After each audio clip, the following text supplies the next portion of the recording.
Hindistan'a hoş geldiniz. Ben Dilara. Düşünürlerle düşünüyorum.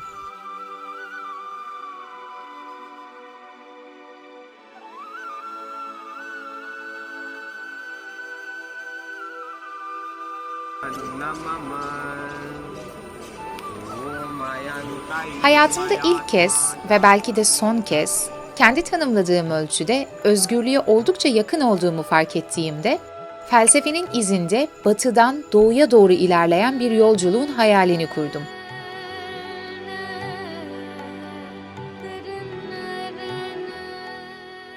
Ve tabii bu yolculuğun sonunda önce toplayıp sonrasında heybemdekileri süzmek yoluyla kendimce varlığa veya varlığıma dair bütüncül bir resim kurmayı amaçladım. Böyle söyleyince kulağa çok iddialı geliyor olabilir ama felsefeyle ilgilenerek her birimizin yapmaya çalıştığı şey bu değil mi aslında? Kendimi, evrendeki yerimi, yaşamı anlamak. Bu zaten muhtemelen tüm hayat boyu sürecek türden bir arayış. Ya da şöyle söyleyelim, bölüme de daha uygun olsun. Belki de birkaç yaşam boyunca sürecek bir arayış. Neyse ki hiçbir acelem yok. Varlığı kavramanın ve yaşamı anlamlandırmanın en temelde iki farklı yolu olabilir diye düşünüyorum. Biri spiritüalistik perspektif, diğeri ise maddeci perspektif. Varlığa dair iki farklı bakış açısı. Şimdilerde ise henüz yeterince temellendirilmemiş olsa da bu iki taban tabana zıt gibi gözüken kavrayışın ikisinin de eşit ölçüde yanlış olduğunu düşünüyorum. Peki benim önerim ne derseniz, henüz o kısmı düşünüyorum. Bana soracak olursanız her ikisini de içeren, aralarında anlamlı köprüler kuran üçüncü bir bakış açısına ihtiyacımız var. Eğer ki bu yaşamı yaşamaya devam edeceksem, önce bu konuda kendi içimde tatmin edici bir sonuca ulaşmalıyım diye düşündüm.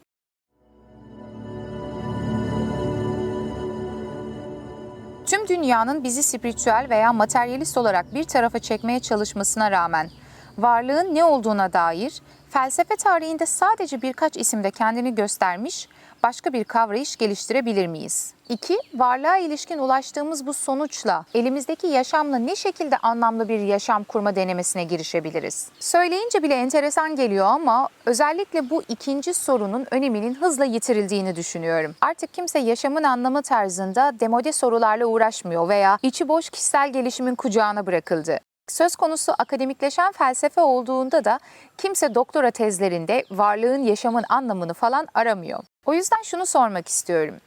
Bizler bugün 21. yüzyılda yaşayan insanlar olarak edindiğimiz tüm bilimsel bilgiler ışığında nasıl mutlu ve anlamlı bir yaşam süreceğiz? Ve daha da önemlisi bu soruyu felsefe sormayacaksa kim soracak? Yüksek kavrayış içeren, basit ama bir o kadar hoşnut bir yaşamın arayışı. Fakat yolculuğumun ilk adımı olan Hindistan'da Hinduizm'de felsefe, din, yaşam, insan ve varlık arasında hiçbir ayrım yok. O halde şunu sorarak başlayalım. 1960'lardaki bu çiçek çocuklar olarak adlandırdığımız hippiler Doğu felsefesinde Hindistan'da ne bulmuştu? Ya da modern felsefenin ünlü isimlerinden biri olan Arthur Schopenhauer neden Hinduizmi bütün İbrahimi geleneklerdeki dinlere kıyasla en tepeye yerleştirmiş ve insanlığın ortaya koymuş olduğu hakikate en yakın inanç sistemi olduğunu söylemişti? Hint düşüncesi dediğimizde Indus ve Ganj nehirleri çevresinde gelişen bir Hint kültürünün izini sürmeliyiz. Hint tarihi ise genellikle 3 bölüme ayrılır. Bunlar başlangıçtan milattan sonra 12. yüzyıla kadar süren erken dönem, milattan sonra 13. yüzyıldan 18. yüzyıla kadar süren Orta Çağ dönemi ve 18. yüzyılın sonlarından günümüze kadar gelen modern dönemdir.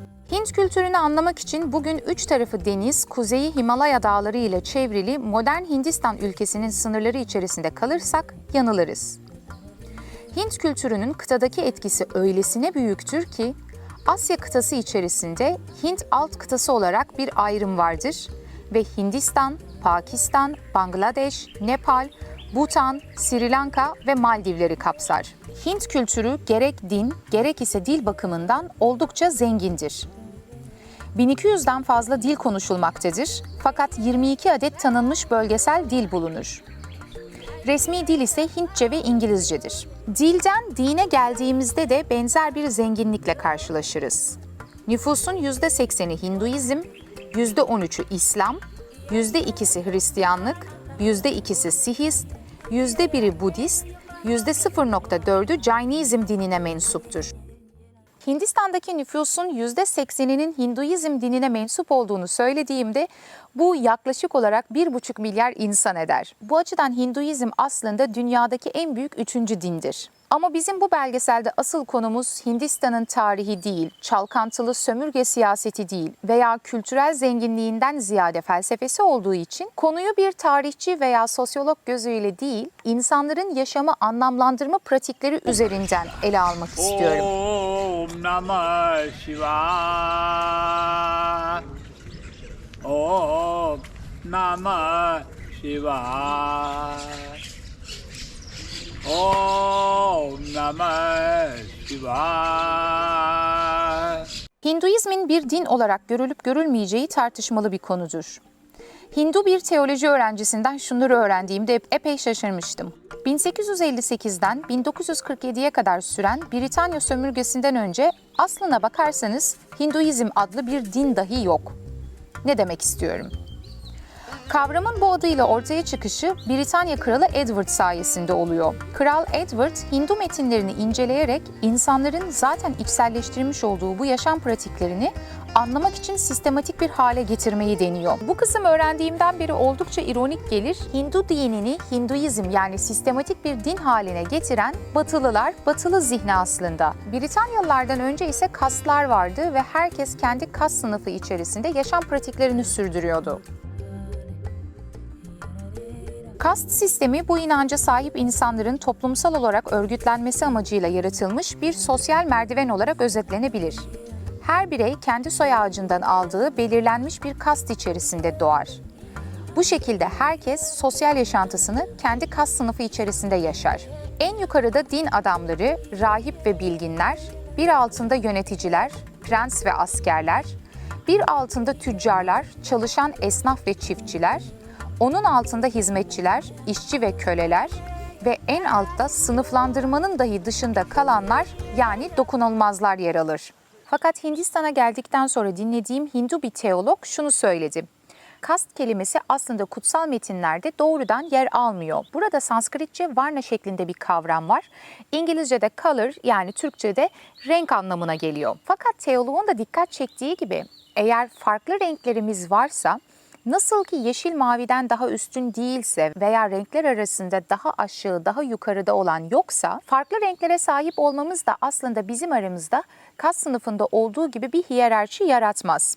Bunun mide bulandırıcı bir yanlış yorumlama olduğunu söyledi bu teolog. Çünkü aslına bakarsanız kavramın orijinalindeki varna, ten rengimizden de ziyade zihin kalitelerimizin kişilerin renklerini belli ettiği, yani buradaki rengin aslında zihinlerimizi, var olma tarzlarımızı anlatan bir metafor olduğunu söyledi. Hint felsefesi denildiğinde onu oluşturan birkaç farklı kaynaktan söz etmeliyiz. Bunlardan biri Hindu mitolojisi, ikincisi Vedalar, üçüncüsü ise Mahabharata ve Ramayana gibi epik destanlar. Bu bölümde Hinduizme göre nasıl yaşamalıyız, mutluluk ve yaşamın anlamına odaklanacağımız için daha çok epik destanlardan yola çıkacağız. Ama gelecek bölümde kozmolojiden söz ederken Vedaların da son bölümü olan Upanishadlardan faydalanacağız. Nitekim her birimizin yanıt aradığı nasıl yaşamalı sorusu Hinduizm'de de önemli meselelerden biri. Yaşamın amacı nedir? İşte tam da bu arayışı sebebiyle aslında Hinduizmin bir din olmaktan ziyade bir yaşam felsefesi olduğunu iddia eden Hindular dahi var. Bu konunun da özellikle tartışılması gerektiğini düşünüyorum. Yani bir şey ne zaman felsefe olmaktan çıkar ve din haline gelir? Bunu Hinduizm üzerine yaptığım bölümlerin en sonunda birlikte tartışalım isterim. Ama şu vurguyla yola çıkalım. Hinduizm dediğimizde onun esasen bir yaşam felsefesi ya da bir yaşam pratiğini nitelendirdiğini anlamamız oldukça önemli gözüküyor. Hindu felsefesi yaşamı yaşamanın bir yolu. İşte tam da bu yüzden Batılılar Hinduizm isimli bir din ortaya koymadan önce onlar kendi yaşam felsefelerine Sanatana Dharma, yani İngilizcesiyle Unchanging Responsibility, Türkçesi değişmeyen sorumluluk adını vermişler.